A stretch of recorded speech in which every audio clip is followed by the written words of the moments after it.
again. Now that you know a little bit more about different nodes inside Nuke, let's go a little bit deeper into one of the most important ones, the read node. The read node in Nuke is the first step of every single project. So let's get one in here. To get your footage in, you can either hit tab on your keyboard, type read, and click enter. Or, I'm gonna cancel this one. You can press R in your keyboard and you'll get the same result. The first thing you'll notice is the file browser. In here, you can find the options to read a single frame or an image sequence. Nuke is designed for these sequences. Notice how when I uncheck the checkbox, the window shows every file that is part of the sequence by its full file name.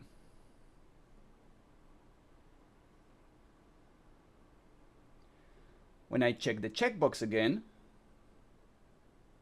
Nuke collapses it down, replacing the frame numbers with a hash symbol and specifies the frame range next to the sequence name. Select it, open, and now you have the read node with a thumbnail and its properties. Let's focus on its properties. The very first one is file. This one is self-explanatory. This is your file path. Localization policy. Whenever you're working inside a studio setting, localization is very important. Usually, the plates or files you will be working with will be hosted on a server, and your computer will have access to them through the network. Localize will temporarily load these files into your system, enabling you to work off the network, making your comping process more efficient. It will show you 4 options: on, from auto-localize path, on demand, or off. I'm gonna set it up to on.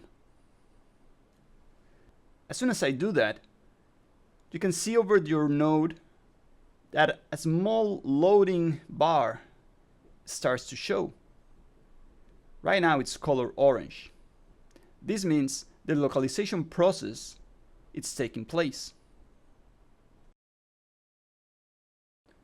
Once it localizes, the bar turns green. And that means your file is now in your systems and you are not loading it from the network. The next one is format. This one will be set up automatically to the loaded plate format. In this case, I am loading a UHD 4K plate, so my format will be exactly that. Proxy. This option is a huge time saver. By loading a lower resolution version of your footage when working on a temporary preview, all you need to do is set your proxy path here. But for now, just know it's a powerful tool for performance. Proxy format, it's going to be the size or the format of your proxy. And then we have frame range. This one is critical. The first and last fields tell Nuke exactly which frames to load. So load only the frames you will be working on and prevent unnecessary processing. Frame, it will give you a few options to change the very first range or the very first frame in your range. By default, it comes in expression and it's empty. So feel free to leave it just like that. The original range, these are first and last frames from the original plate range. Simple as that. Missing frames? In case of a missing frame, what should Nuke show you?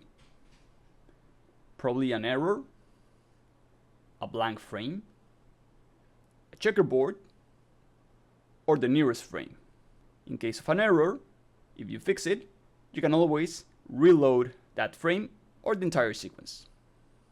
Finally, the input transform. This setting tells Nuke how to read the color in your file. Don't worry too much about it. Later, we will talk about color and color management for Nuke's native 32-bit float linear color space. For now, just keep an eye on this field, since it will be of major importance when you start working on your projects. Now, the read node, as almost every node inside Nuke, will come with more than one tab in its properties. Next to the read tab, you can see we also have the OCIO tab. Here you can add a bit of extra color management. Next to that, we have the sequence tab. Here, you can import an EDL file if you happen to have one from your editor. Next to that one, we have the metadata. Here, you can have a look at all your file metadata. Finally, we have the Node tab. Most of the nodes inside Nuke will also have the Node tab. Here, we can input some labels, and we can do stuff like removing the postage stamp or thumbnail. Turn it on. We can disable this node, and we can even give it a little bit of a lifetime. Now, the read node is simple, but its settings are very powerful.